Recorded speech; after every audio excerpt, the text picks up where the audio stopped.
trying to get the tech. I think they're trying to. I tried to tell them. Good morning and welcome to the April 8th, 2026 Finance Advisory Committee. Do I have a motion to approve the agenda? Second. All in favor? Agenda is approved. Do I have a motion to approve the minutes from the 3/11/26 Finance Committee meeting? So moved. All in favor? Minutes are approved. We can start with the budget timeline review, or are we following the order that is in the agenda? 4.01? Yes. Yes? Okay. So with that said, I'll invite our partners, A&M, up to the podium to support our presentation. Today's discussion is intended to help us sharpen our distinctions that were made in the board retreat around what is our mandatory baseline spend versus what are strategic investments.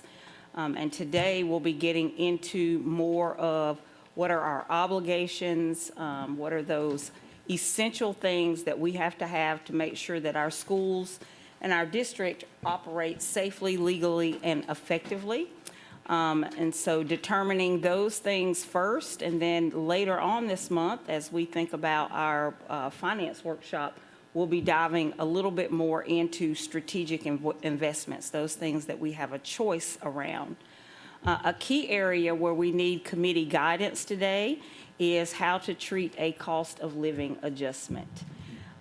In previous years, I think dating back to 2016, we have included a COLA adjustment, and we would like guidance today around how should we be treating and thinking about that, as that would be a major expenditure as we look at the development of next year's budget.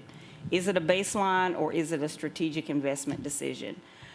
This distinction matters because it shapes how we will evaluate trade-offs across the entire budget.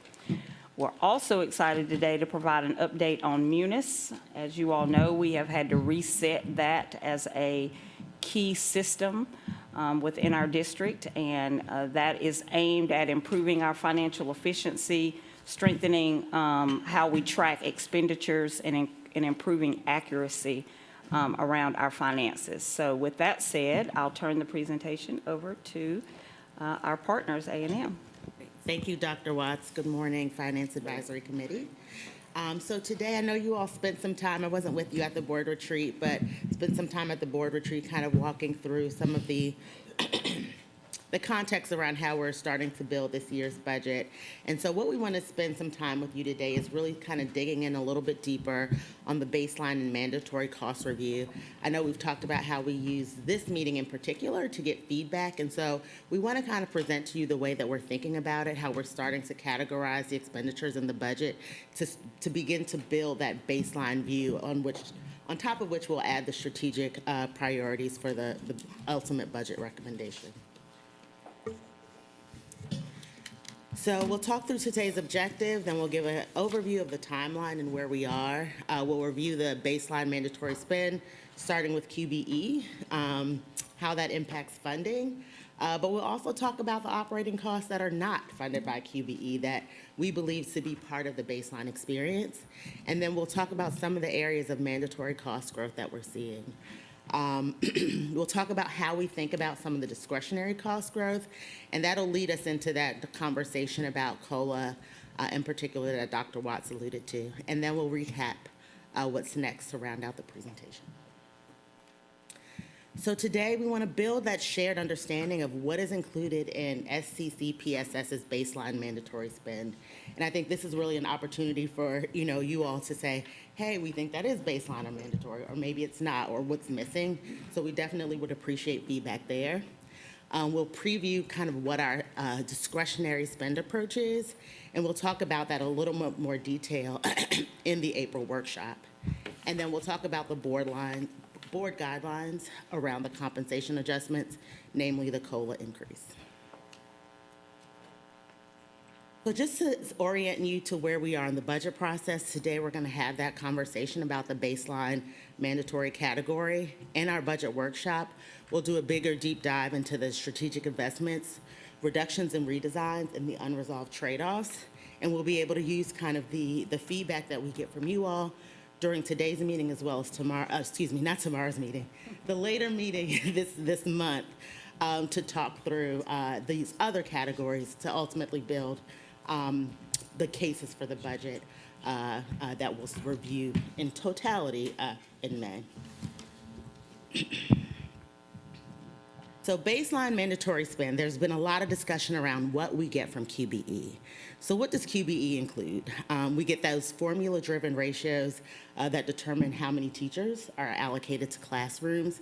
Some things around specialists. I won't read this whole list because you all can, but the superintendent, assistant superintendent, principals, limited support structures, not a lot of sort of administrative support that helps kind of fuel the district operationally. What does it not include? So there's, central office support functions.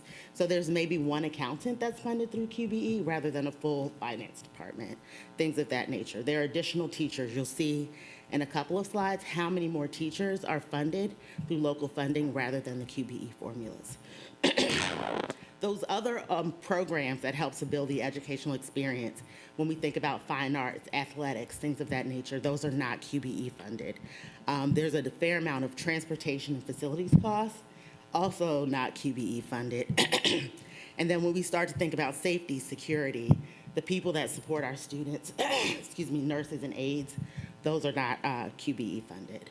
So and then when we think about compensation, COLA, those gross up costs, state health insurance, those things are not completely QBE funded. So there are a lot of things that when we think about that mandatory experience don't necessarily go into the QBE formula. Yes.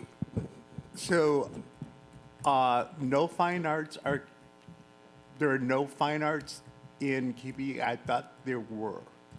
So from what we're seeing, there may be a teacher, but we don't get sort Yes. of a QBE allocation. So it depends on sort of how you allocate that teacher.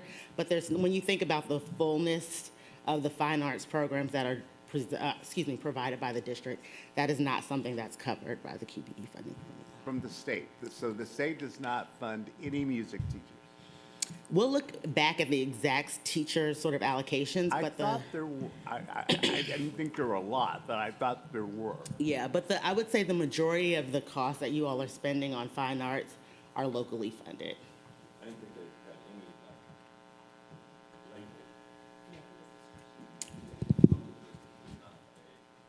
Okay. All right. Thank you for the of 315 million in QBE earnings sentence at the bottom of that includes. If we could just flesh that, I understand what that sentence means. Yeah. Most of the public doesn't, and that I always think needs to be where we start on our budget is for us to receive the 315 million from the state, we immediately have to pay back 109 million of it. Yep. And that's ridiculous. And that doesn't make sense to me either. But to receive our state funding from taxes, we immediately pay back more than a third of it Yep. to play in the state's coffers. And most citizens don't understand that at all. This sentence means something to me. If we can, again, just flesh that out and just smack the citizenry with that, because I have yet to have somebody help me to understand how that makes sense. Yep. So thank you for adding that. And I just say, make it bigger, make it bolder, and get people to understand that they could definitely be contacting other politicians besides the 9 of us to make massive changes in our budget as well. Yeah, there is a required 5 local mills that you all have to pay. Yes. That sort of becomes part of your QBE earnings. And you'll see it in a couple of slides where we'll look at that, but there is a required 5 mil contribution from the district. Just want to make mention, and sometimes it comes back in the name of a bonus for our employees at the end of the year. What they take from us is that how the money, the $101 million, and then at the end of the year, it was money, so we're going to provide a bonus for the state-funded teachers. that doesn't come anywhere close to that 109, and then it costs us more to pay all of our locally funded to match it. But yes, Ms. Hall? To me, we can just tell people our QBE earnings are 206 million, and just, the reality, we don't even have to mention 315, But I think it needs to be mentioned is that the state does that. is that the state, again, doesn't fund it at the 2026 classroom anyhow. They still fund it at pre-internet. And then for some reason, they believe that we should give money back. That would make a huge change. That would change our entire budgeting cycle, millage rate. There'd be a lot of stuff we would change really quickly if the money we were allocated was everything we got, and if the money that the state decided to allocate public education with actually funded public education at 2026 public education versus 1985. I will get off the soapbox. So, Board Member Hall, just, you talked about that 206 million, and here it is. So when we think about the actual revenue that you get from the state, it is, that 206 million. So what we wanted to spend a little bit of time covering with you all is how that 206 million gets built. So when we think about, we talked about staffing in that first slide. When you look at the chart on the left, you can kind of see how the staffing breaks out. So there are about 3,100 QBE earned positions.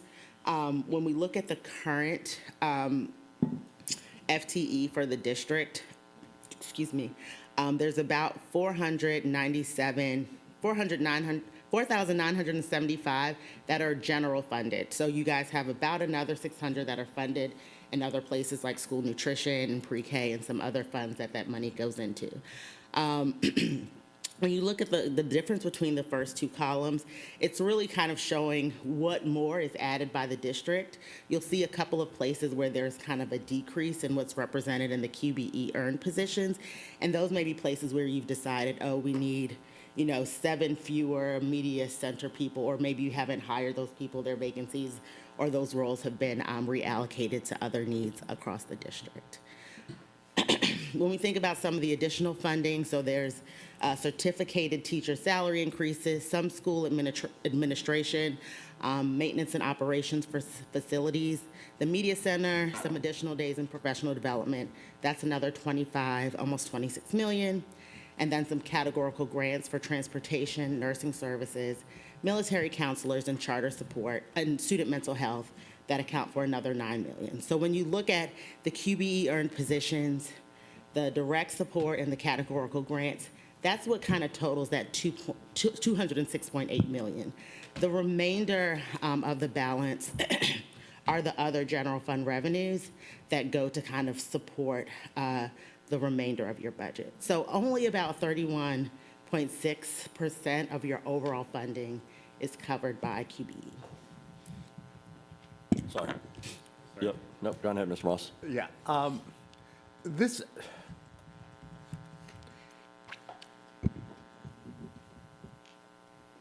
is about communications and about us being proactive. The newspaper, they change education reporters hourly. And it is possible. We need to do press releases with this information because the general public doesn't know this. And we have to tell them because we can't depend on the news media to do it. You don't see one news media person here today. They may watch this, but as far as getting this out to the public, yes, we can put it on our website, but the general public, whatever we can do as we get into this budgeting season so people know, this is the reality. When they look at the fact that they say one of the things people are always up in arms about is, what are we doing with special education? Well, the QBE, they say the QBE earned is only 39. We have 77 positions because that's what we need. I don't know how we can do this, but we've got to get this word out. Well, we are working on a graphic right now Good. that will help illustrate it in a visual format, which I think will help beyond the story that the numbers tell. But I agree that people need to understand what all the pieces of the funding pie are and how important the local funding is, because it truly makes the difference in the total student experience. Ms. Campbell, then Dr. Tanya Howard-Hall. So a clarifying question, we were just discussing this, when, like, for instance, subject specialists, we have QBE earned positions, 45, current district FTE, 47, the difference is 2. So we're adding 2 from our local share. It Is could that be right? that you're adding to from the local share, but it could be, some of them that have negatives that you're kind of moving and reallocating things. But even still, net, you end up with more positions. So for all It's- intents and purposes, you could consider that you're adding to in that space. I got you. So it's not like the total that we supply in one column and the total the state, okay, it's the difference. Yeah, that center column, current district FTE, that's like who's currently on staff as of the end of March. Okay, and that would be just in excess of what we earned QBE. Okay, so my other question then is, I'm trying to figure out like the staffing on paper versus how it behaves financially, because it looks like if the state share is roughly 70% of the QBE positions, and then you have the local share at like 30% of positions, but the state share of the cost is roughly 30%. It's like inverted. And our local share of the cost is 70%. What's driving that gap? I think part of it is that the positions that are in that QBE funding, you're funding more than a third of those positions, right? So like, because when you think about what's funded by QBE, you don't necessarily get 100% of that dollar, that sort of cost, because you contribute those 5 mils, right? So it kind of goes to the point that Dr. Brinkman brought up before, that it's, what is represented in the QBE earned positions, they don't actually, the state doesn't actually give you 100% of the money for those positions. You all are contributing 5 mil for every single one of, proportionally, right? 5 mil for the cost of those positions. I think that's important also to say publicly that it does look on paper very, and I'm always for efficiency and driving down cost, but I do think that's important to recognize that it's not a one-to-one in the way that you would think, that you're not getting fully funded for each teacher. And so, we're having to make up the difference here in many ways. And later on, when we do our formal board meeting, some of the budget stuff, I know that, and you can tell me if this is correct or not, but it's benefits too that have been high, that's driving up the cost as well. That's like the biggest spend that we have in the category. So, okay, thank you. Dr. Howard-Hall. Yes. My question is for planning. I know with federal funds that we have program managers to ensure that those Title I funds aren't being supplanted, but when it comes to state funds, have you noticed any procedures or processes that's being used to assure that we're not supplanting state funds? For example, if a school earns 3 gifted teachers, is anyone substituting one of those positions for another position, such as an academic coach or any other type of administrative position? Yeah, I think there are processes in place to make, I think this gets into a very sort of complicated conversation about equity and things of that nature. But what I will say is there's a process to make sure that schools have sort of the teachers that they need.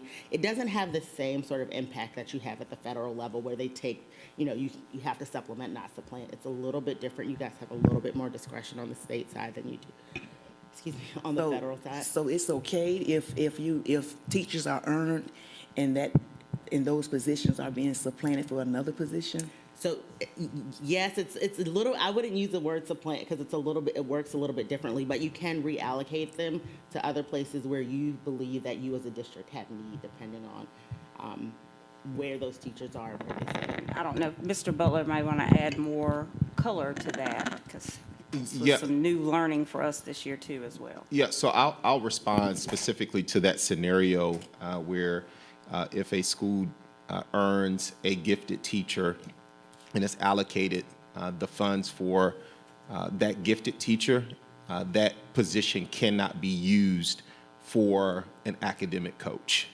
right? So I think to your question in terms of are there procedures, yes. So our team works with our schools and human resources to ensure that those positions that are state earned for those specific responsibilities are indeed used for that purpose.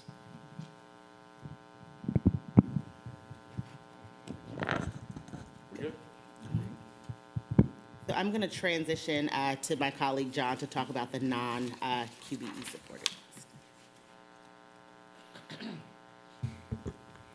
Good morning, everyone. So I'm here to just talk a little bit about sort of our mandatory spending that is not supported by QBE. And so this is really kind of from that conversation we had at the board retreat a couple weeks back, where we really were trying to paint a clear picture of, what do we have to do? What do we do because we believe in it, or we established that it was the baseline? And then of those costs, which of those things are we not getting any help from the state? And so, in terms of these types of costs, we bucketed them into two categories. The first category is our mandatory spending. And so in our mandatory spending, there's things that are funded at the department level, meaning, those costs are incurred by the central office effectively. And so those are things like our bus drivers, getting kids to and from school, utilities in our buildings, student and teacher devices that, need to be replaced, updated, and so on.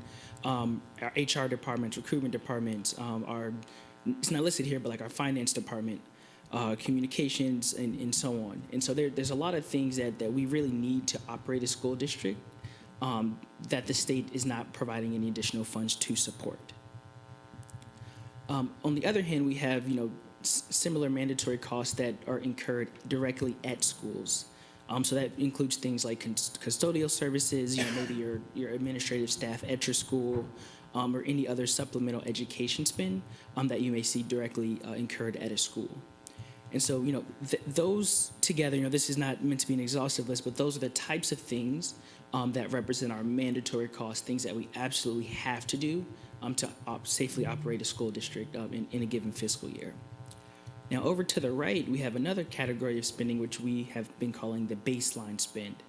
And so these are things that we have decided, as a community, as a school board, that we want in our schools. So, for example, I think at the board meeting or at the board retreat, we spent some time talking about nurses in schools, right? As a board, as a school district, we've made a decision to put a nurse in every school. And so while that is not something we are required to do, it is something we value and we believe is a value statement, and we chose to do that, and we chose to fund those things.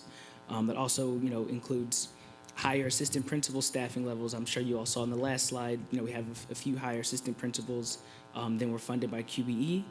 We have security personnel at schools, social workers, et cetera. And so, there's really an important distinction to make between what's mandatory and what is our baseline experience, what's the experience that we want each and every student to have, no matter what school that they're at.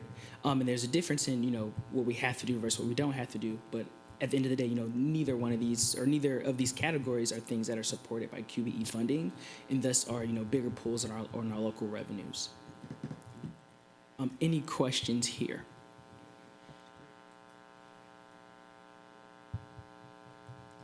Alrighty.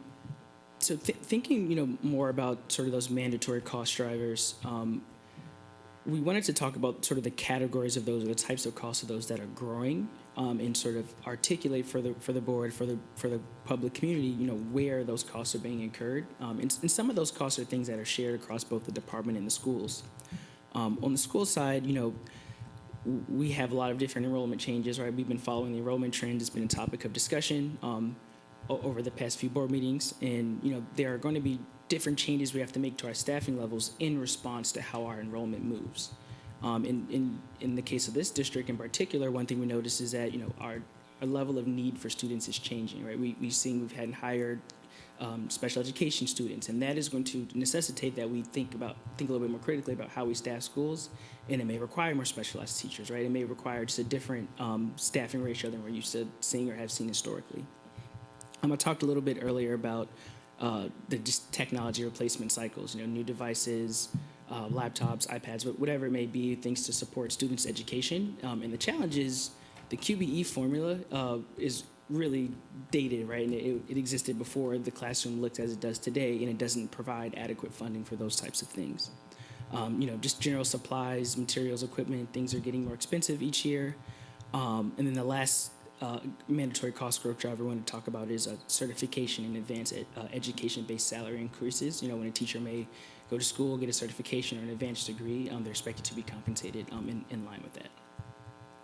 On the department side, there's a lot of very important mandatory cost growth factors. One thing I'm sure we're all experiencing right now is gas prices, right? Fuel, everybody's smiling. Gas is getting more expensive, and we have, a lot of bus drivers, a lot of buses, a lot of transportation, and so, we have to account for those things. There's software costs for licensing, technology that we use every day in our schools or in our departments as well. Utilities are becoming more expensive, and so these are sort of the things that we have to think about and making sure we're planning for in our baseline budget and our mandatory expenditures. Across both categories, there are also things that the schools and the department share in common. So when we're thinking about personnel costs, we have our grades and our steps, our pay schedules for our teachers, for really all the staff, all the employees that we have to account for each year and that are contributing to growth in salary expenditures. Health insurance, retirement contributions, as well as any unfunded mandates that may come from the state government. So I'm sure you all are familiar with the phone pouches, the Safe Schools Act from the past fiscal year. So these are things that, the state may mandate, but we have to provide either partial or full funding to actually implement into our schools. Ms. Campbell? So one piece of this, and I'm sorry, if we can go back just one slide, this all together, that slide and this slide. So when we have a mandatory spend, and some of these things that are listed under mandatory spend, I want to push back just a little bit because, for instance, front office staff, attendance clerks, I'm not making the decision right now that we don't need these folks at the front office, but I do remember at the board retreat one last year, we had discussed, do we need attendance clerks and do we want to add that? Meaning it wasn't mandatory, we voted on it, it was discretionary. And I only say that because we're doing some intensive, serious, hard work, Dr. Taylor and her team on ROI, which is being applied to 15% of our budget. But what we're doing is essentially leaving 85% of our budget unexamined. If that's the only ROI framework we have. I would love to know, how we're evaluating staff for effectiveness and for need, and maybe do some sort of pilot going forward, like pick a school, pick 2 schools, pick the highest cost categories first. But does that make sense? Where we could maybe just see, because some schools are going to have more need, and we want to make sure that they have what they need. But with the efficiency that Munis has brought, et cetera, I do hope that we're using the same scope, the same lens, if you will, to evaluate. Because to me, I don't want to, what I fear, because I know this is my tendency, is money is easy to control in the sense that it's a dollar amount. You can just say it needs to be less and you need to do this. But what we should not do is hyper-focus so much on budget and more on efficiency, right? Because we want it to run cleanly. We want there to be proper accountability and proper leadership, and you want staffing, we want to address the staff model as well as the budget.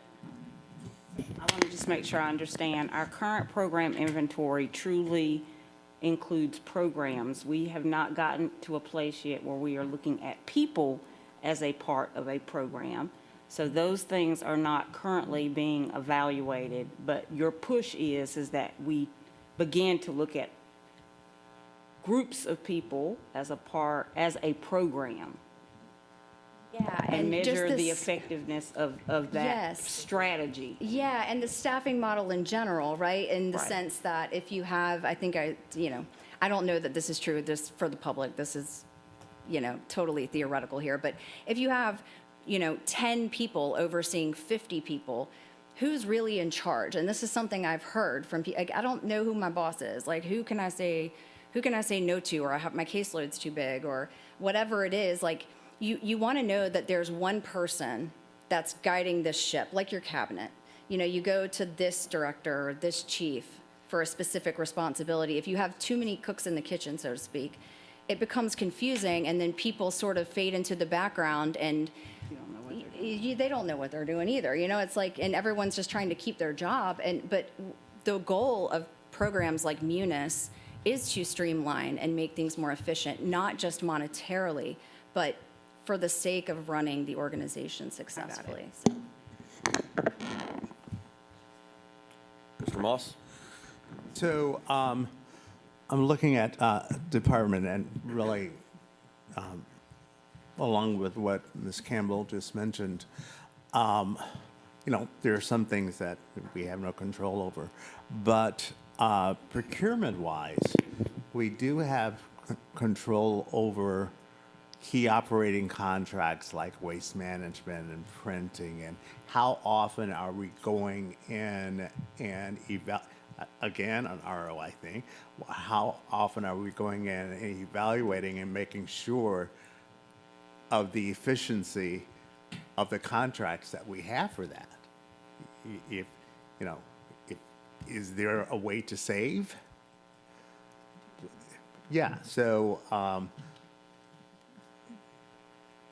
yeah, you're about to answer that, yes.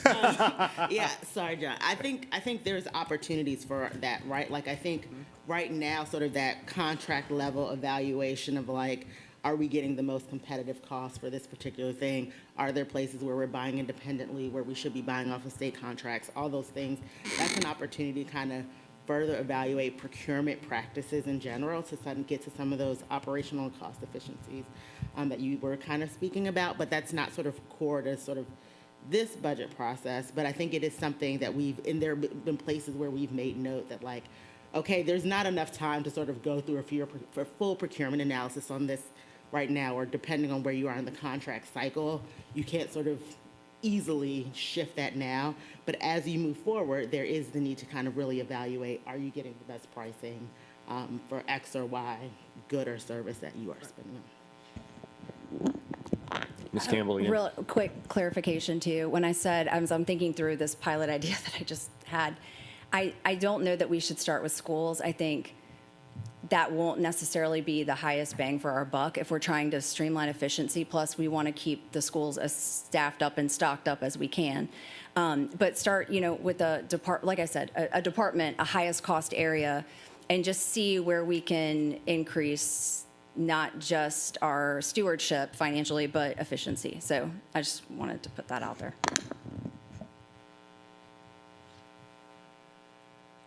Thank you. That's really good feedback. And so we'll definitely take that back to our budgeting process as we're reviewing the ROI on different contracts, on different programs, and keep that in mind as we move forward. Outside of our mandatory costs, or rather on top of our mandatory costs, there's other types of expenditures which we're calling more discretionary. And so as a part of this budget process, we're really working to apply a greater amount of scrutiny towards major discretionary costs categories. And so we have a few examples of these things here, and I'll talk through a couple of them. So the first one, we're talking about academic interventions, right? And this is sort of what Dr. Watson was mentioning when we mentioned programs. We're really looking forward, or forward from here, we're really looking to review our requests for funding for these programs based on demonstrated effectiveness and based on impact to student outcomes, right? Is there data that shows that this program works? Is it being utilized? How does this impact our students? We're really asking those really critical, tough questions to evaluate certain programs to make a decision on how we should fund those going forward. The same applies for different student supports. If it's a piece of technology or software, is it actually being used? Are students logging into it? Can we demonstrate that it's really supporting their education in helping them grow. Another one, a really big categories are non-East Plus eligible capital projects. And so there's a lot of construction or capital projects that we have to plan for in the future that may not necessarily be able to be put on East Plus. And so in the past, a lot of these things may have been things that you relied on vacancy savings to fund. And, going forward, really looking to develop a process and to continue to plan for these things up front so we know about them early and we have them accounted for and a part of our spending plans. The last piece, Dr. Watts, Before you go to compensation and we move to that conversation, I wanted to share with the board that I know we've spent a lot of time talking about ROI, and we have shared what we're doing, and we have been working on this very hard for the last 2 years. But as a part of our workshop that's coming up later this month, we will be bringing out the spreadsheet again to let you all know where there have been changes based on our evaluation of effectiveness, where we've made reallocations, where we have cut or sunset programs, because I know we owe you all that update. We talk a lot about program inventory, and I know so this is not a new thing. We've been working on that. It hasn't been as transparent as I would like it to be, and I know many of you are like, well, when are you going to show us how this is working? So we will be able to show you some of that at the upcoming board workshop. Ms. Hall? I'd like to ask Dr. Taylor, when we talk about deciding whether a program is efficient and effective based on student growth, what's the timeline on that? When would you be able to determine that I have grown or not grown as a first grader? What are the time constraints before you can make a reasonable decision? So a couple things are at play here. So the first thing is it's going to depend on the specific program. We're looking at each program at least twice a year. So we're looking at the middle of the year and the end of the year. So we're looking, and that's what you saw when you saw the middle of the year adjustments. You may recall we looked at a program, we saw that it was effective, and we decided to scale. So at a minimum, at least middle of the year and end of the year, but it would really depend on that specific program. The other thing that I'll point out is we are looking at outcomes, but we also triangulate. So in addition to looking at the specific outcomes, there are other data points that we look at to make decisions on whether we should scale, reallocate, or sunset. Okay, because I'm thinking human growth is very different. I may not have my intellectual growth spurt in the first semester of the year. It might take me a year and a half to. So I just want us to be very careful before we start cutting, and certainly when we can see immediately, as we did, that a program is effective, right, pounce on that. But when we're deciding, well, this isn't giving us our bang for our buck, let's have the details of how we know that and who the children are who demonstrated that it's not working. That's, to me, the weakness of looking at return on investment, because we are dealing with humans and not widgets or things. The other thing that we have to consider is, was our rollout effective? Right? You can have a program, but if you don't roll it out, train, if we don't know what we're doing, right, then we're not going to see the growth, and it may not be the program that's ineffective. It may be our change management around implementing the program was not effective. And so I think that's what makes ROI not always applicable to education, because it has such a human factor tied to it. And we've seen that in things like Brightspace. We've gotten some complaints about Brightspace. I'm not necessarily convinced that Brightspace is not the right tool. I don't know that we rolled it out well. So that would be an example. And the other thing I'll add really briefly. Dr. Watts, seeing where Brightspace, seeing if it's effective elsewhere. Is it just us, or is it a flop wherever it's been In many implemented? cases, I would say in most cases, there is evidence of effectiveness somewhere, right? It's evidence-based effectiveness somewhere. But context matters, the human factor matters. You can't always just take a program, pick it up, and drop it somewhere because the people and the conditions and the context is different, and that impacts implementation. Dr. Howard Hall? Also, as we consider our return on investment, we need to really focus on how do we differentiate positions and programs.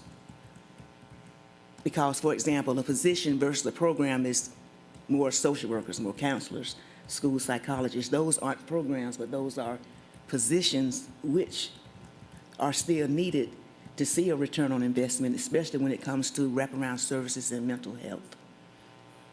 Thought I'd mention that. Thank you.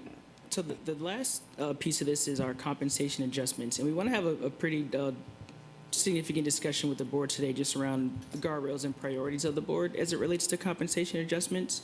And so what I'm going to do now is hand it off to Ramon, who's going to go through sort of the history of the district and decisions we've made related to COLA, and then ask a couple guiding questions about how the board wants to approach it this upcoming fiscal year. Good morning. Go ahead. Yes. Just want to give the board a little bit of history of what we've done with COLAs, particularly since 2016. 2016 was also a point where the board actually had a focus on employee COLAs and step increases moving forward, because prior to that, they weren't as consistent. So starting in 2016, you can see how consistent we were with service steps related to COLA, and just wanted to give you that historic perspective on that. Anyone have any questions on it? Yes. Okay. Would you happen to be able, with the help of finance, to tell us what a 2% and what a 3% would look like across the district for 2027?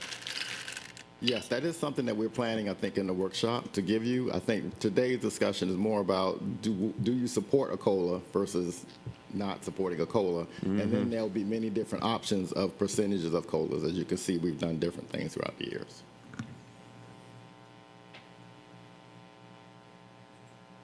I mean, fundamentally, I'll start. It sounds like y'all want us to kick the can around a little bit. We have one more slide. One more slide. Do your next slide, and then we'll talk about COLA. All right, so these are the considerations, and you can see the considerations for the questions. Should there be a COLA applied for FY27?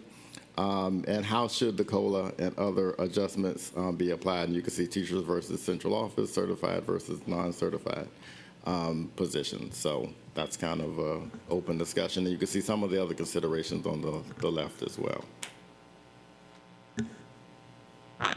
I will kick the COLA can. Thank you. I support it. I haven't had one since I worked in the state, but higher ed and K-12 are completely different creatures in the world of Georgia. We fortunately in Georgia, once a teacher retires, they get 1.5% every 6 months. I'm looking forward to that in my retirement, and it'll be the first time I get COLAs. People come here for their last year, so they know that they're going to get their 1.5% because other states haven't done it forever in their teacher retirement system. So, right? I'm not talking wrong, Dr. Howard Hall, right? You get your 1.5% every 6 months? Yep.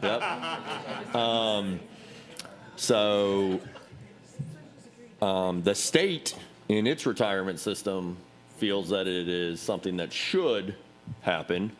They somehow fund it. Of course, when it comes down to us doing it every year at a 3%, that's going to have a cost. So thank you for not having those numbers and making us actually talk about it philosophically without numbers attached. Good job. Good job. I see y'all. But I do support it. Across the board, I could go back and forth on if the people at the top tier that are making a bunch, do they need it as much as others? If we start actually having the number value there and we have to have the number talk, then maybe that would be where I would have a squeeze. I know we've had that before, and I've thanked the upper administration when they've decided not to take a COLA, or have been okay with the board not saying they're going to get one. I've been in favor of the grossing up. That gets really difficult, I know, for finance, but it makes sense when we, teachers hear a $2,000 one-time thing is coming to their next check across the state because of the governor, and taxes take $900 of it or something. Some of those times it's a big chunk. So it has been great that we have tried to do our employees right. I definitely agree with Katchmar's normal comment of we need to be a top 10 on salaries. And if we don't keep up with increasing salaries, you quickly fall out of that. So there is a rub there, but thanks for making us discuss it without a number attached. And now I will yield to whatever board member wants to go. I'll kick the can. I should just have a can. I could have thrown it at people. Ms. Hall? I'm very much in support of COLA. I would like to see the numbers too, but I have a real problem with this anti-administration, anti-central office sentiment that they already make big bucks, so they don't need this. Teachers mainly are held responsible for the work week of Monday through Friday. I know good and well a lot of those chiefs over there have to spend their Saturdays, Sundays, midnight doing work for us. I always like to look at industry and see what are they doing. They're profit, we're nonprofit.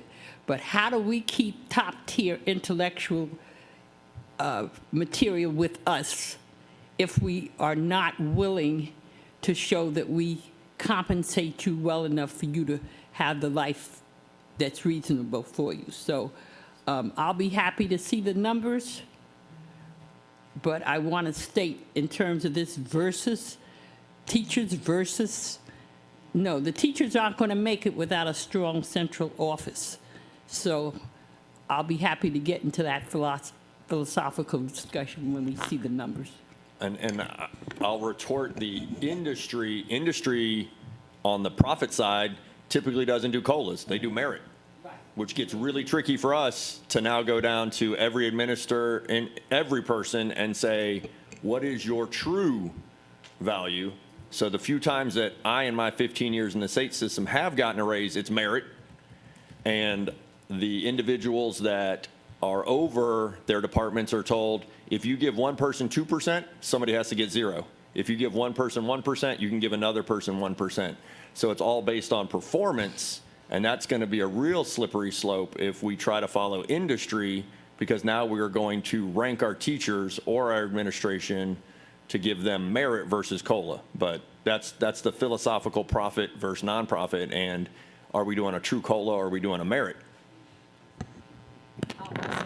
And I'm channeling my Mr. Cashmore with this. I realize that this conversation has been, is being had right now in isolation. A push that Mr. Ray knows he has for the upcoming year is to develop a compensation plan, which will outline this in the next 5 years so that we're not back at this table. Like, we kind of know over the next 5 years what our aim is, and we can pass that as a part of a policy, and then that will support how we move forward and plan financially as a part of our financial forecasting moving forward. So that plan, I've not lost sight of that. It's on my to-do list. Ms. Campbell, then Mr. Katchmar. So I am obviously for paying our teachers very well, and a COLA, particularly when it's applied to labor market data that demonstrates that most people are getting COLAs because of the, inflation rate, et cetera.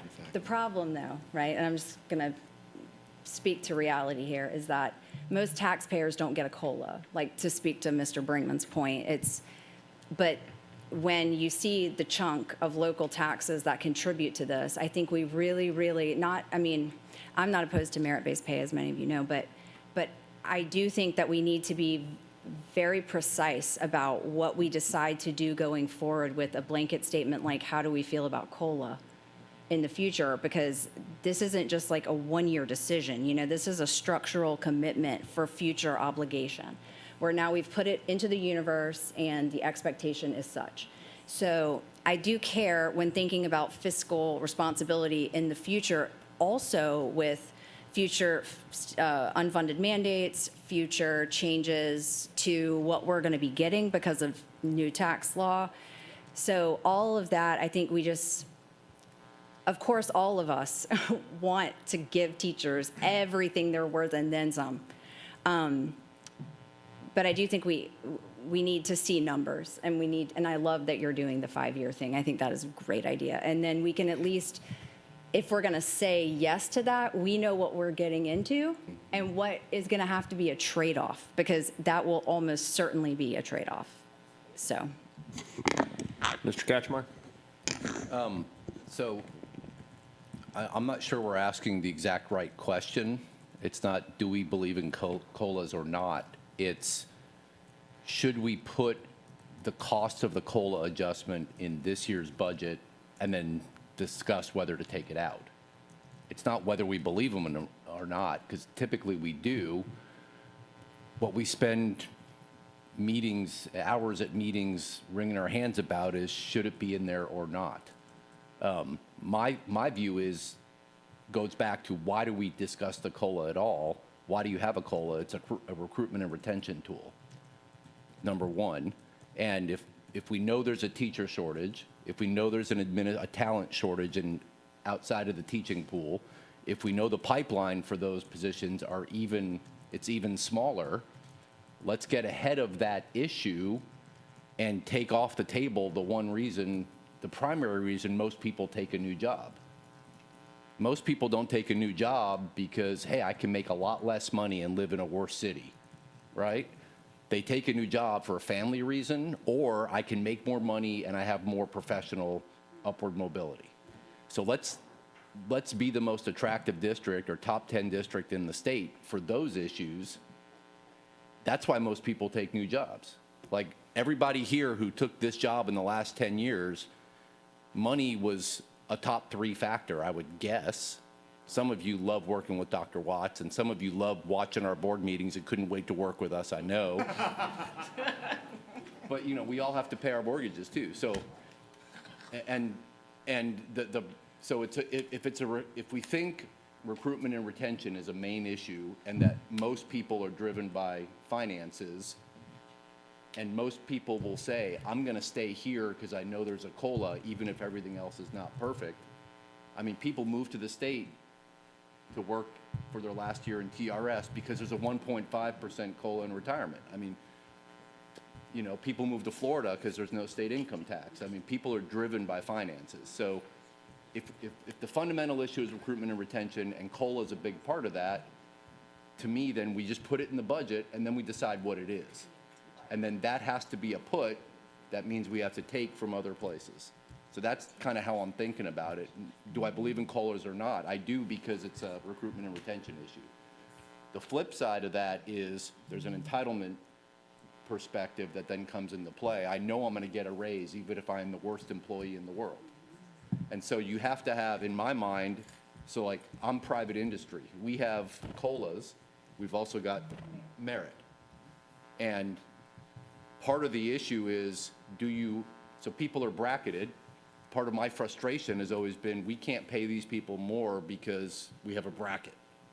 We're slaves to a bracket, and we need to get away from that mentality, and we take COLA out of your pay bracket. We're going to look at what your pay is outside of the COLA, because if you add the COLA into somebody's bracket, they're going to move to the next bracket, not through merit, but because of just inflation. So we try to take that into account, but we build in COLA and we build in merit, and that quickly differentiates performance, and it's not perfect.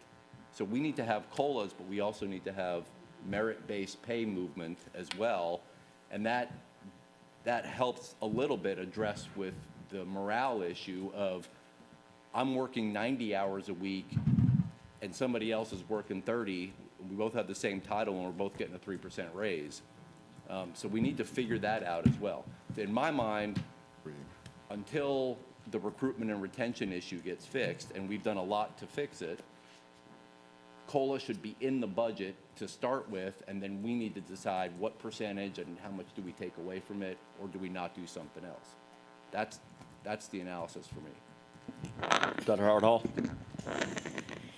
Just one thing I'd like to always consider when we talk about COLA is just not for teachers and certified. We have to consider our non-certified staff. And non-certified, their salaries are not as much as the certified staff. So a 2% COLA for a crossing guard is going to be significantly different from a superintendent's percentage. I noticed that in year 2025, it was a lot of confusion that year because in here it states the 2,500 or the 5.5%. Yeah. Why did we do that, and why Yeah. have we ever considered? That's interesting over time. So previously, governors would always do a percentage from the state level and say it was 2%, 3%, which made it easy, right? Because then you could just calculate it. But Governor Kemp wanted to do these dollar amounts because dollar amounts are good, right? So he said that we had a $2,000 one, we had a $3,000, a $2,500. Sounds good. It's a good label. The problem is it's $2,000 is different for a person that makes $50,000 than it is for a person that makes $80,000. So in order for us as a district to keep that from being a salary compression, we add. That's why it's 5.5, because 5.5 represented at the mark of, I think it was $50,000 at the time. That represented an employee that's 50,000. So it equaled out the employees that were lower, along with the employees that were above it. But the 2,500 signal came from the governor saying every certified person would get 2,500. So we didn't create the 2,500. It was the governor that created 2,500. Just like you'll see it on there for the 3,000 was the same way. So those are numbers that the governor created, not us. And like I said, previously the government would just say 2%, and then we would just tag along with whatever that was.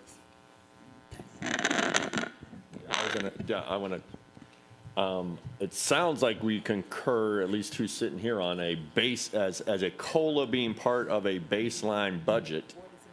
But I think we might need to change the verbiage on COLA, because a COLA to me follows inflation, follows the data that usually is the Social Security index. Right. And if you're having to work on a 5-year plan, the last 5 years of that number would be very interesting for our district, because a couple of years ago, it was the highest it had been in forever at like 8.7%.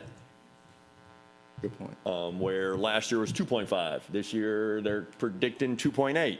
If we just make it a flat, then it's not really a cost of living adjustment, because we're not adjusting to what the cost of living is.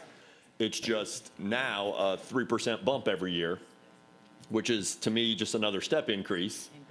And I don't have an answer, but fundamentally, my brain is struggling with us calling it a COLA if it's not actually keeping up with what the big finance people of the country decide inflation is. And I do think the average employee looks at a COLA as just, I know this is an increase into my. Well, of course, pay yes. scale. They're not upset about it, but Right. It's not good language if we're not going to follow what a true COLA is based on our government entity saying that inflation this year is at this rate. And if we're going to do a cost of living adjustment to keep their dollar from last year to mean their dollar to this year, we would have to follow that number. Correct? Am I, my finance people? I'm not, yeah? I think generally speaking, No, you good. You got that nice voice. Generally speaking, that's true, but I will say you do see people make adjustments to that number, right? So like when it was super high, everyone that got a COLA wasn't getting an extra 10%, right? So I think you are still sort of adjusting for cost of living, but you might not get the full adjustment that would account for all of Right. inflation. Keeping up with Yeah, is but better what- than, yeah, so then Mr. Catchmark, Ms. Hall. Yeah, but what a lot of companies and the government does is say, we're going to do 3%. And if you're here over 10 years, some years it's 2.2%, some it's 4% on average though, and that gives budget certainty to a certain extent. So I don't think there's a right approach, but the right approach for budget certainty is we're going to do a 3% COLA. We're going to start there. If you stick around for a decade, it averages out. That's one approach. I wanted to also comment on Ms. Hall's comments about teachers versus senior staff versus whatever. I don't care if a 3% adjustment for some people means $15,000 difference as compared to others, because that's the position, right? So from a fairness perspective, the same COLA should be applied to every position. My issue with data we looked at a few months ago was 17 years ago, we had a 5-year pay plan. And then in year 3, we started tinkering.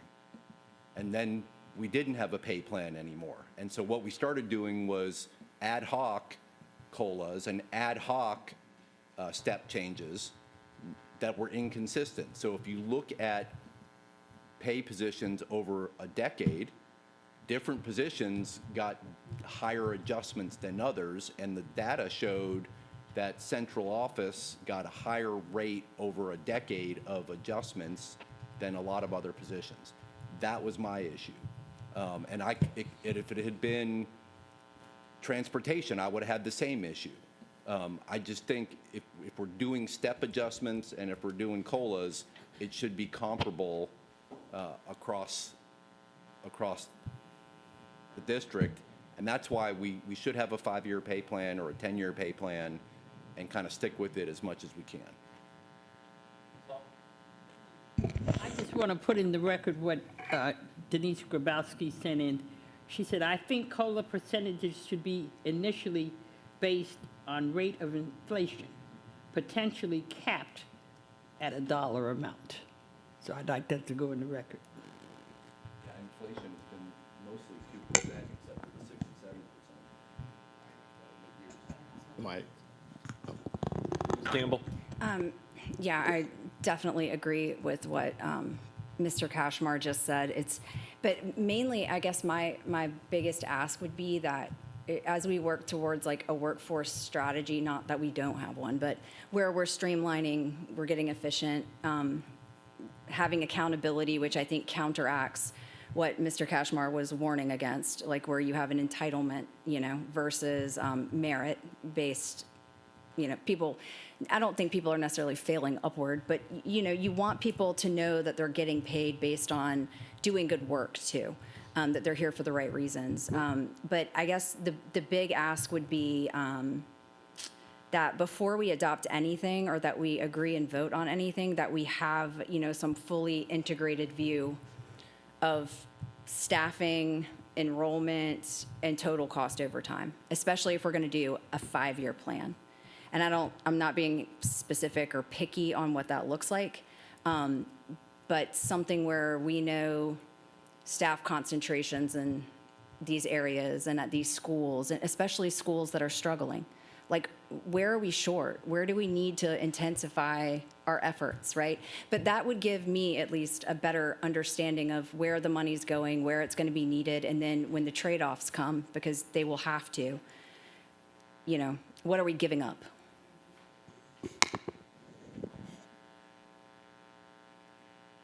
Anything else? Okay, turn it back over to A&M. Thank you for that guidance. That's going to help us shape what we present to you all for the April 23rd workshop. And I may be reaching out to some of you to just get a little bit more nuance so that we come to the table with the right data to help have that conversation. Yep. And and I just echo Dr. Watts' sentiment. This kind of just grounds us in our discussion today. We appreciate the feedback, and that will be implemented in the content that we provide you at the workshop later this week.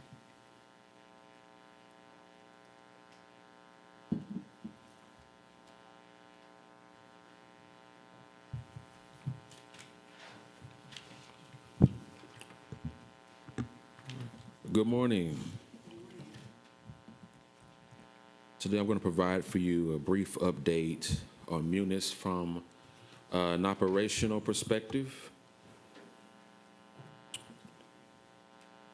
And as we go through this process of Munis, we're implementing Munis at this point. We're centering around two key areas. More processes being fully included into the system and aligning HR, finance, and IT in this implementation. So I want to start saying this, that Munis is functioning and operational. Munis is working. And right now, it is delivering across the district. It has benefited in certain areas like automating workflows, ability to receive financial documents electronically, reducing the number of systems used, and making payments to vendors. And over the past few months, we've taken a structured approach on how to move forward. We're moving away from just being operational when it comes to Munis to optimization. And so that is kind of the framework we're using as we move forward in this discussion. Right. We started off in October, we discussed the areas where we saw potential opportunities to better utilize Munis. And we took that opportunity to build out different areas that we felt like were missing, or opportunities to better optimize the system. And that centered around, as we built out that framework, we gathered together with the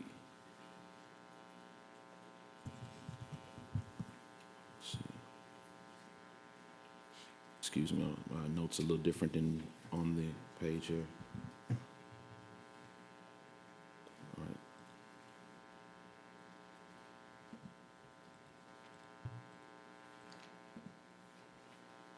Okay, so over the past several months, we've taken a structured and solutions-driven approach to focusing on more clarity, accountability, and execution when it comes to Munis. We gathered together with what we call the trifecta, that's IT, HR, and finance, to kind of divvy out and list all of the potential opportunities for improvements, process improvements inside of the system. We came out after the list, we saw there were 51 opportunities for improvement inside of Munis. And we begin to prioritize these using categories of critical, high, medium, and low. And you see the number 51 there that lists out all the opportunities for improvement there. So far, since we've categorized these, we have completed, you see we've completed 3 processes, and we'll have several in progress and moving forward through that timeline and expanding this work.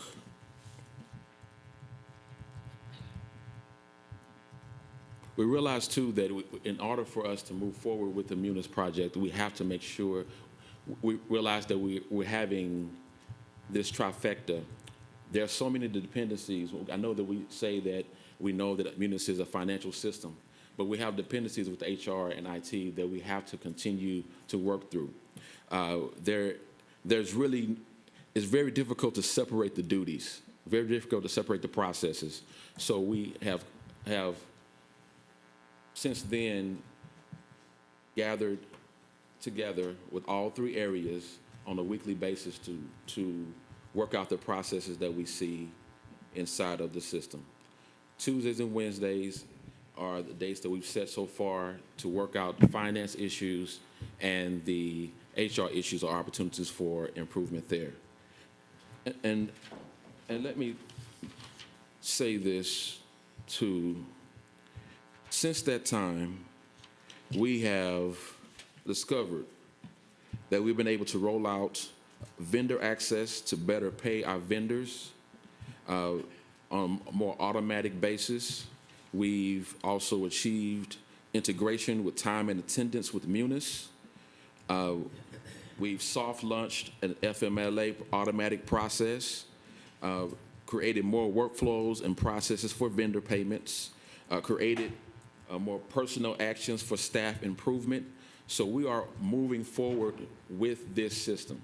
I want to make sure that when we leave here and everyone has the understanding that we don't have a system out there that is not being utilized, that we're doing our best due diligence to making sure that we are fully utilizing the system and we're getting all the bang for our buck, if not more. So you will see more accuracy in payroll, position control, more reporting integrity, and workflow standardization and optimization. We're also engaging Munis this month in a couple of weeks. Tyler Munis will be on site to help work through some of those critical areas that you saw earlier that we're needing, that are on a system level issues. I want to go back for a second and talk about the critical high, medium, and low issues. We've outlined the several critical issues that are system level, and we believe that as we resolve these issues, some of the medium and low issues will be addressed as we move along. Because we see that there are 51 opportunities for improvement, and on first look, it may look like a large number. But because of this work, because we've gathered all this information, all these processes together, we believe that this will get completed as we move through the critical and high priorities. And Try to say it another way, just to give it a little bit more color. We're trying to deal first with the root causes of some of where we have the biggest risks as it relates to finances.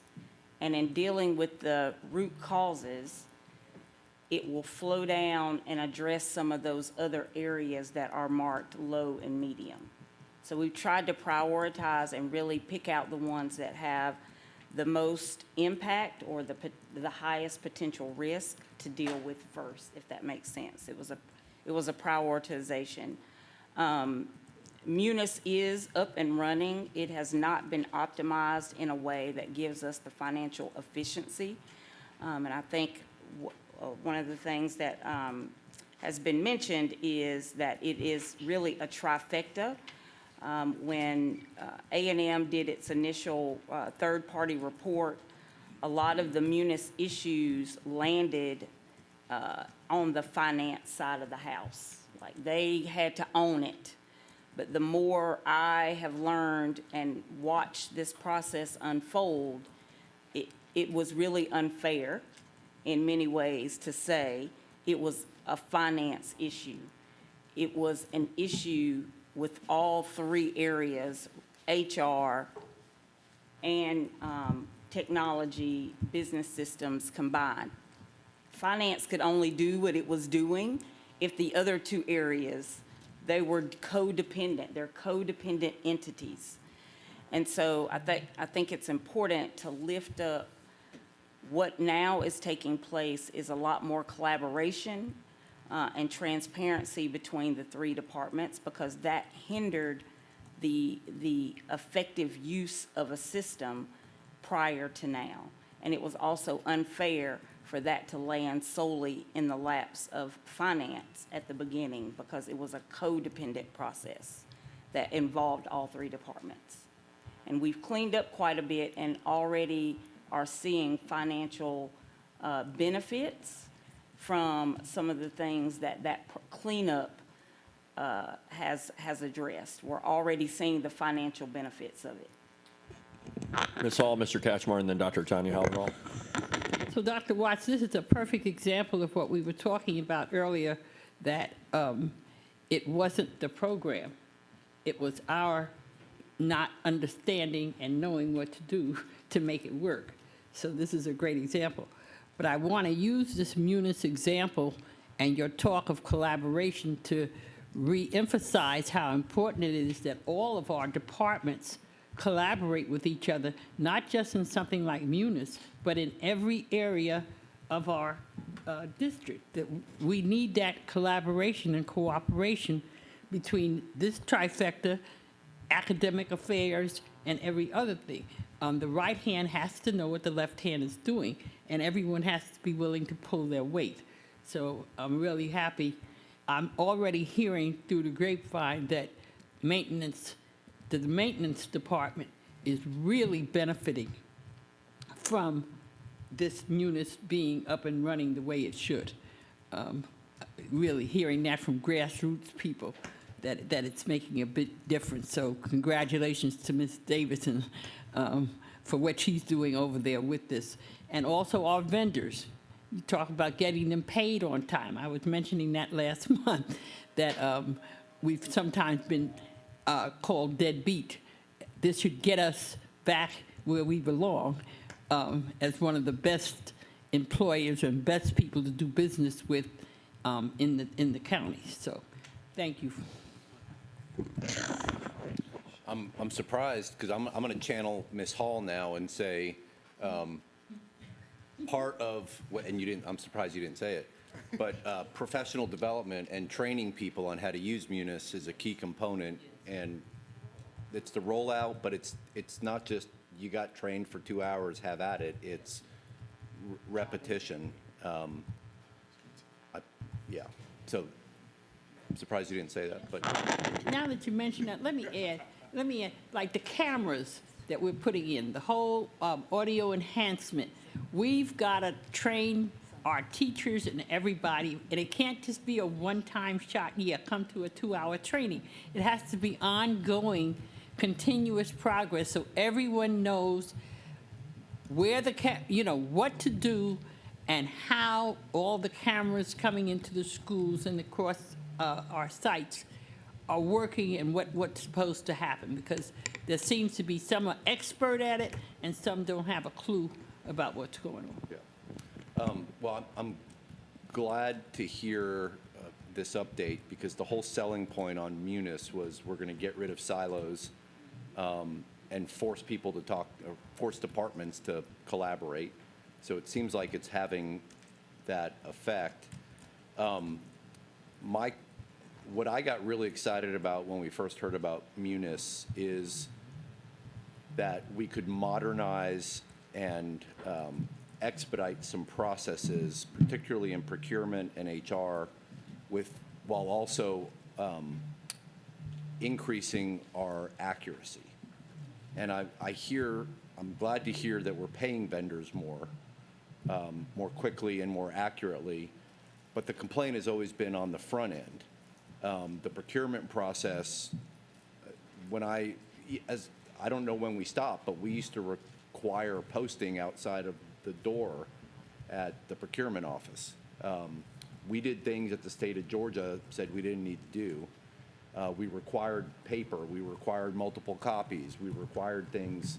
And so my understanding was Munis would digitize and make more efficient the intake process, not just the payment process. So my question is for HR, candidate recruitment, bringing them in the door, getting them set up in the system, and then semi-automating the process of managing pay, allocating pay, tracking budgets, and then the procurement process, doing bids, having them analyzed, having them compared to budget. Where is that? Where are those functions in, Bonfire. yeah, yeah, so my questions are, where are those in the critical, high, where are they in the bucket of how important these things are to modernize? Lives in a different system. Actually, Munis does a lot, but we won't be able to 100% rely on Munis because it does have some gaps, and that's where the implementation of Bonfire has come into play. So I'll let Ms.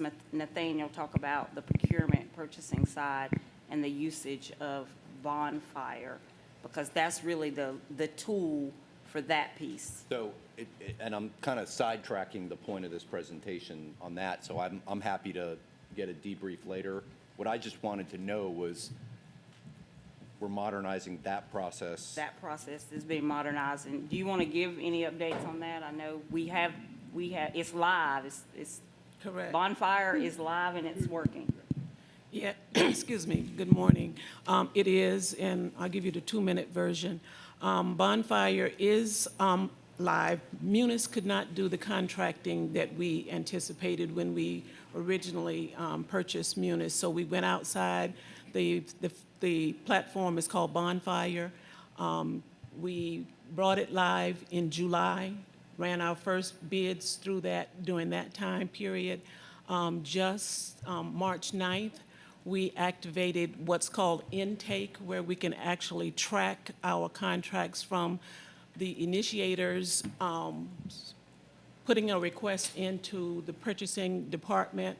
So we now have a way to track our contracts as they go through our process also. So we are now in the 21st century as far as our contract processing, and you will see it get a lot better and smoother over the next few months. Does Bonfire integrate with Munis? Does it share financial data, or does it still a manual process of reconciliation? They are separated. It's separated. They're separated. They're not yet integrated, but we have plans to get those integrated in the future. They're designed to be integrated? It's not automatically designed. It will be some programming involved in order to get those integrated.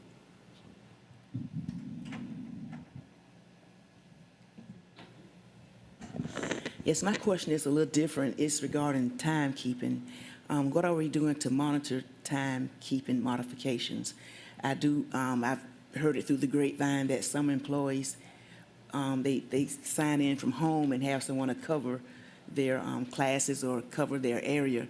Or in some cases, employees don't sign in at all, and then towards the end of the month, when they realize that their hours are short, they're requesting modifications. So I guess my question is, do we have any processes in place to monitor that? Maybe the number of entries of modifications? Yeah, I'll speak a little bit about that, because we've had some ongoing discussion about that, and to some extent, I have relaxed the concept of salaried employees needing to clock in and clock out daily, because that was a cultural issue. There was a lot of issues with salaried employees adhering to this concept of a 40-hour work week. So we did relax that, allow people to clock in and clock out for data purposes only, not necessarily to track, did you work 40 hours a week or not? What we're doing on the schoolhouse side is we're going to be advancing that principals and school leaders have to manage their buildings. I never had, as a principal who led 2 buildings, I never had a clock in, clock out, sign in or sign out. In the morning, I was out on the hallways, walking up and down the hallways. My assistant principals were saying to me, so-and-so called today, they're not going to be in, or so-and-so's not at their classroom door, and we're getting ready to let students come in. I never had a clock in and clock out system. For some reason, we have gone to a place of dependency on a system of clocking in and clocking out, and some of this is just good leadership and management. So we're going to be having some of those conversations with principals coming up. Because again, in most organizations, if you are a salaried employee, you are not clocking in and clocking out every day. That is an anomaly for this district, and I do believe it's a cultural hit for people who work a tremendous amount of hours. And if you are having time deducted, are you going to give people time are you going to pay them when they work over the 40 hours? So to me, it's a trade-off, but I'll certainly let Mr. Ray or anybody from finance who wants to chime in on that question, because we do have issues where people are not using it, hourly staff who are not, maybe not using the clock in, clock out process effectively. I'll just add, I think Dr. Watts nailed everything. I think just as we look at monitoring employees, it comes back to supervisors, and understanding what their employees are doing. So we're going to have to do a better job of that, and that's kind of something. We're in a new world.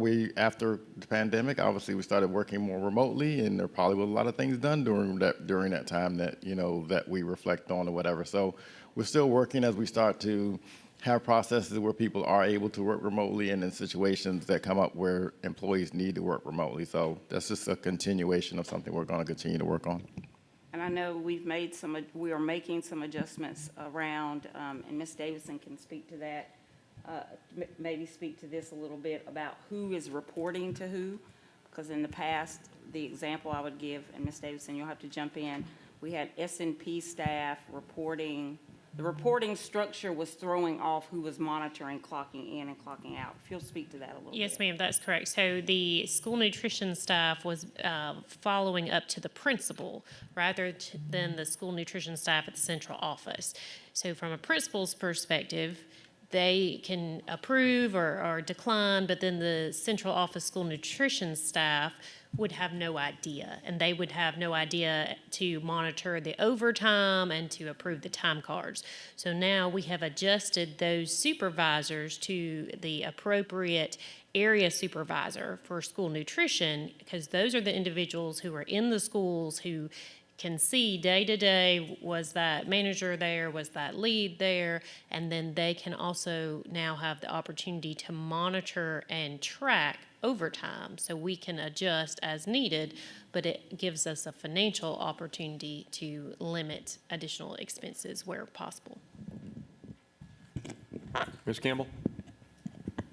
I'm sorry if I missed this at the tail end, but one kind of, I understand that this is going to take time. There's a reason that Munis didn't get rolled out successfully and completely with the hit and miss approach from rollout to not really following through on the process with whoever trained up and all that. So, but it does worry me a little that we have, 29 that are still underway? And is there, or that haven't even been started yet? So. And again, by addressing some of the critical and high, it will trickle down, and the 29 lower priority ones, or really, is it 20? Those will easier. They're easier to take care of once we deal with the higher level ones. Well, and I trust that I trust that you prioritized, everyone prioritized them according to the critical nature. I guess I do worry that we're doing budget in parallel, to some extent. So maybe it would be good for us to see at a future meeting, a positive uplift for us in the community to see the efficiencies that we've made, the cost savings we've made just by implementing this successfully now. I mean, that would be a great slide for me to read. But I also, just to say, one last time, I am excited about the staffing efficiency that will come from Munis optimization. So I would like to hear a little bit more about that in the future. And I know we have in here, it's next year, once it's finally rolled out successfully and completely. So I'm not asking for that necessarily for this budget, but thank you. Ms. Hall? Mr. Robinson, could you give us an example of 2 critical issues?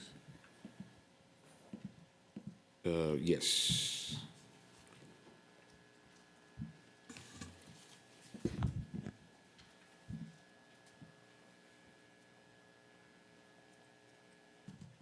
One critical issue was the vendor access that allows vendors to receive POs electronically and vendors and can submit invoices. A lot of things, again, have been done outside of Munis. Now you're able to do all of that inside of Munis. So that's one example, the vendor access. Another example is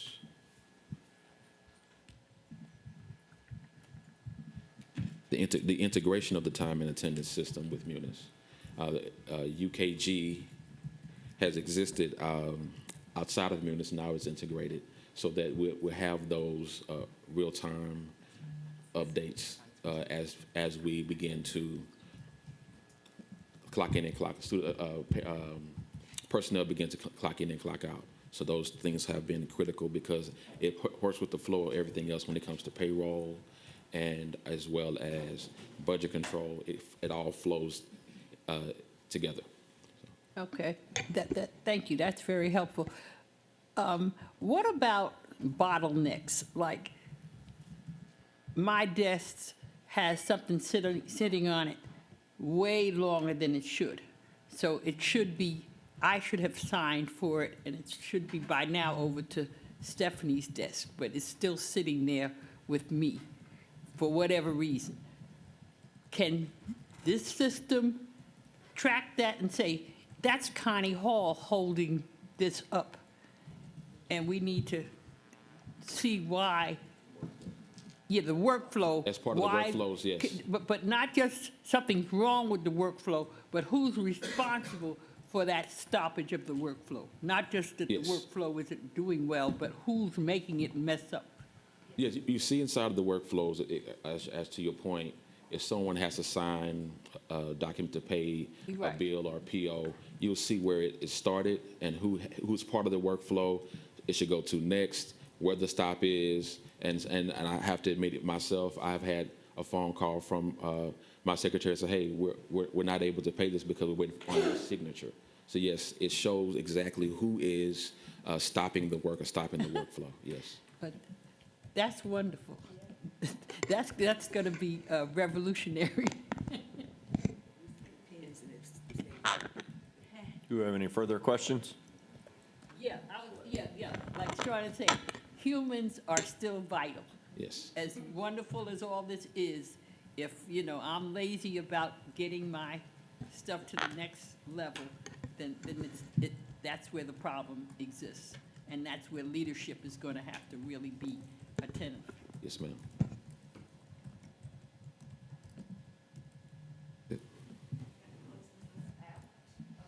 Thank you for the questions and the discussion, and I'll turn it over to Dr. Bremen to close out the meeting.